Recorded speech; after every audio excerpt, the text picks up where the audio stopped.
अस्सलामुअलैकुम वरहमतुल्लाहि वबरकातुहू। सामीन और नाज़रीन, बहुत ज़्यादा दफ़ा दोस्त अहबाब एक दूसरे नूं चाहण वाले एक दूसरे नूं आखदे ने कि साडे वास्ते दुआ करियो।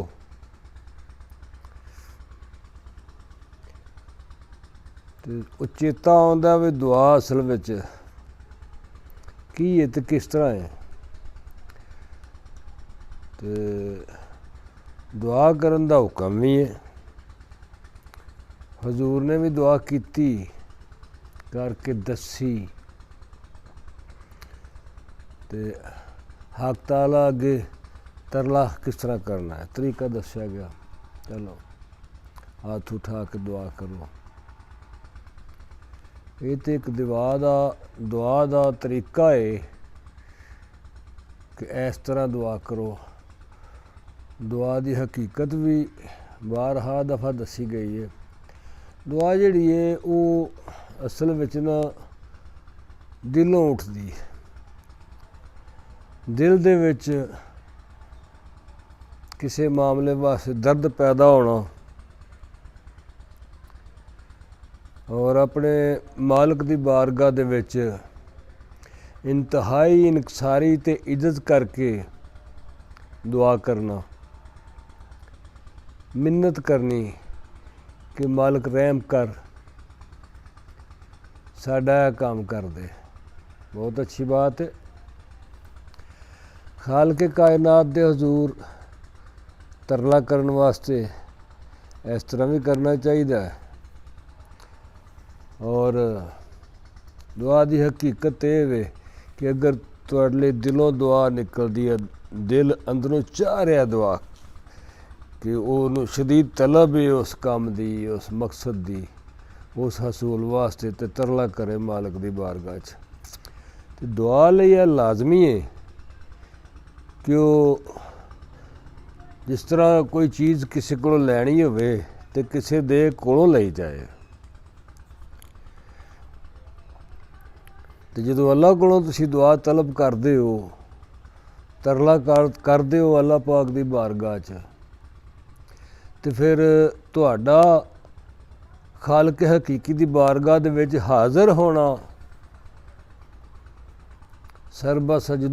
सरबसजूद हो के हाज़र होना, अल्लाह ताला दी बारगाह च तुहाडा मौजूद होना, हर गैर सोच नूं छड्ड के वो ज़रूरी है, उसदे बगैर नहीं है।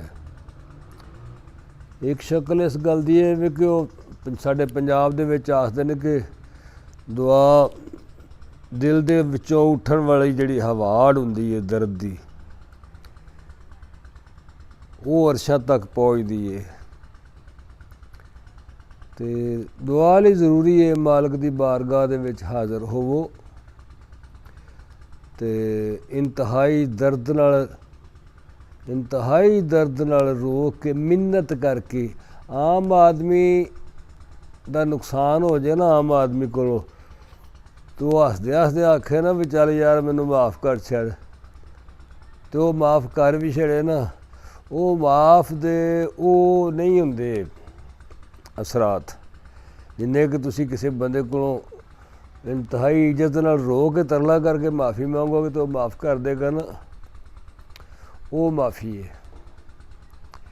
इस तरह ही तुसी वेखो भी अगर किसी माँ का बच्चा उहदे वेंदिया कोठे की छत तो डिगदा, वो डिग रहा जिहड़े वेले, उस वेले उस माँ का की असर हुंदा है, उहदे दिल की किहड़ी हालत हुंदी है।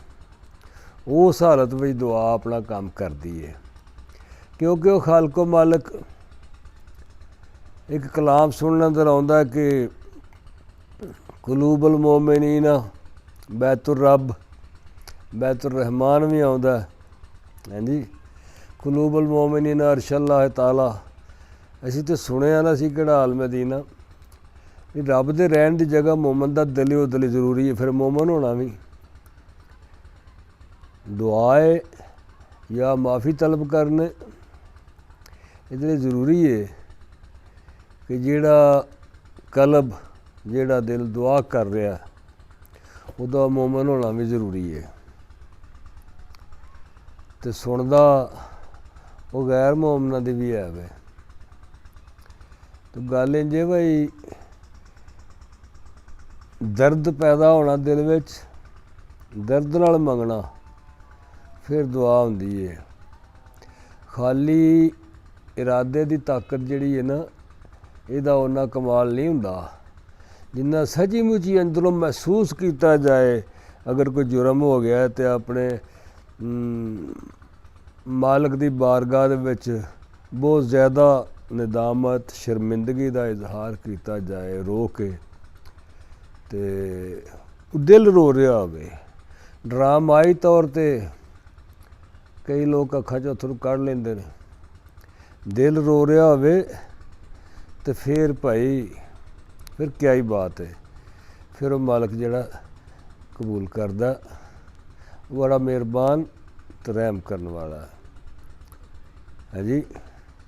ਸੋ ਆਪਣੇ ਕਸੂਰ, ਜੁਰਮ, ਗੁਨਾਹ ਦੀ ਮਾਫੀ ਵਾਸਤੇ ਦੁਆ ਜਿਹੜੀ ਹੈ ਉਹਦੇ ਲਈ ਦਿਲ ਦੇ ਅੰਦਰ ਇਤਰਾਫ ਹੈ ਜੁਰਮ, ਤੇ ਇਸ ਗੱਲ ਦਾ ਇਕਰਾਰ ਹੋਣਾ ਕਿ ਮੈਂ ਜਿਹਦੇ ਕੋਲੋਂ ਮਾਫੀ ਮੰਗ ਰਿਹਾ ਉਹ ਬੜਾ ਹੀ ਰਹਿਮ ਕਰਨ ਵਾਲਾ ਹੈ। ਇਸ ਇਕਰਾਰ ਤੋਂ ਬਗੈਰ ਨਹੀਂ ਹੈ।